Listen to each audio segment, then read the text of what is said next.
Hi, this is Mark, the product manager for Rusty Hearts, and we're going to walk you through one of the upcoming never-before-seen dungeons. We're going to start the dungeon off in a party of 3. Of course, parties can be up to 4 players, but we're going to show you one of each so we can showcase their talents.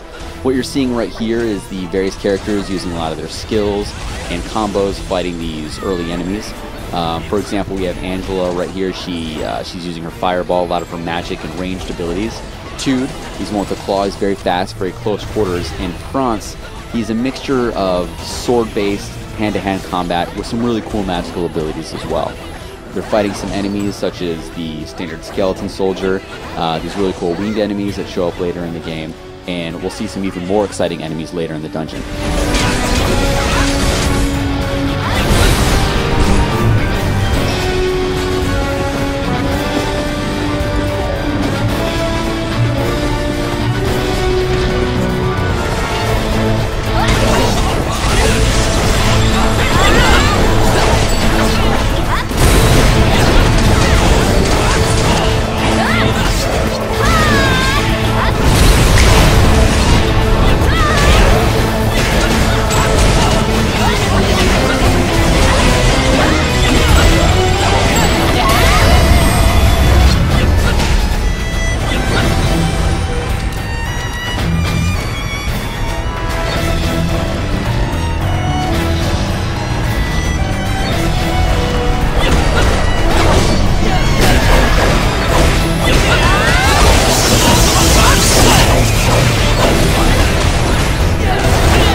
This room right here is a very special room.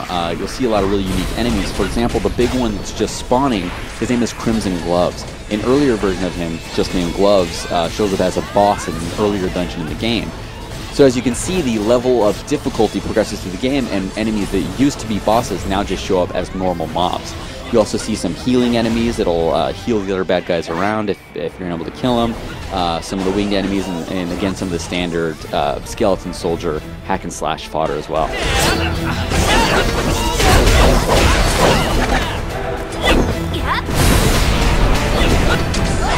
At the end of this dungeon, you'll see a short in-dungeon cutscene triggered by an NPC that will trigger a puzzle which shows off some of the various puzzle elements you'll get in different dungeons. This one in particular, you have to figure out which clock you have to choose before you can move on to the final boss battle.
Once you find the correct clock and activate it, then it'll show you these gates that drop. It'll give you access to areas of the dungeon that you didn't have access to before.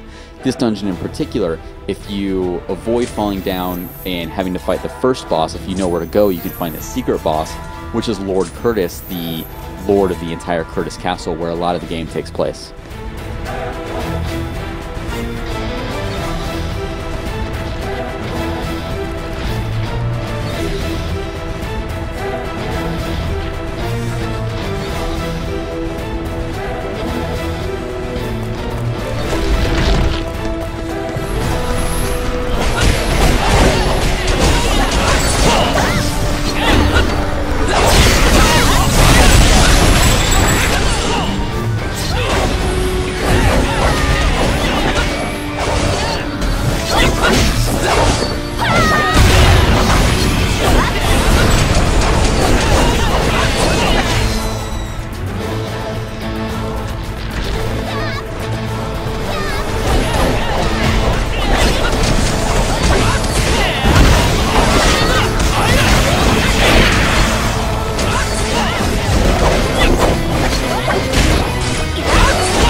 Lord Curtis is the lord of this whole castle called Curtis Castle, where a lot of the game takes place.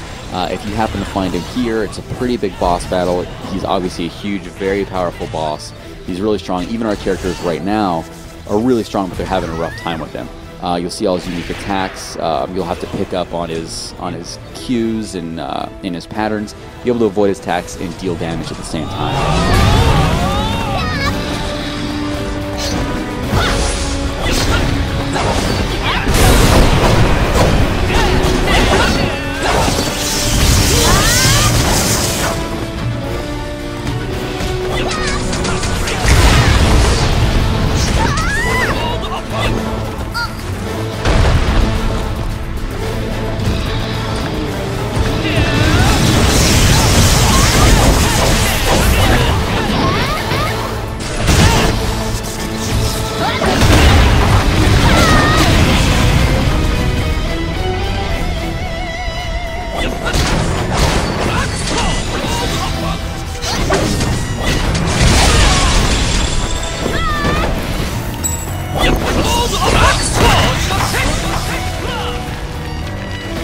Normally in the game, once you defeat Lord Curtis, it'll trigger a cutscene which will progress the story. This is an isolated dungeon now, so he simply disappears, but there's a lot more after this once you beat him in the game. You'll see at the end of each dungeon after you receive your party's grade is the loot card minigame. This is a great way to get some really good loot. If you picked up some of the bronze, silver, or gold cards in the dungeon, this will give you the chance to get some really good gear or weapons. The entire party sees the same deck, so they're all pulling from the same one, so whoever's lucky enough to get the high level gear at first is the one who gets to keep it. Thanks for watching this walkthrough of the upcoming Atrium level in Rusty Hearts. We hope you enjoyed it, and we can't wait for you to play it yourself.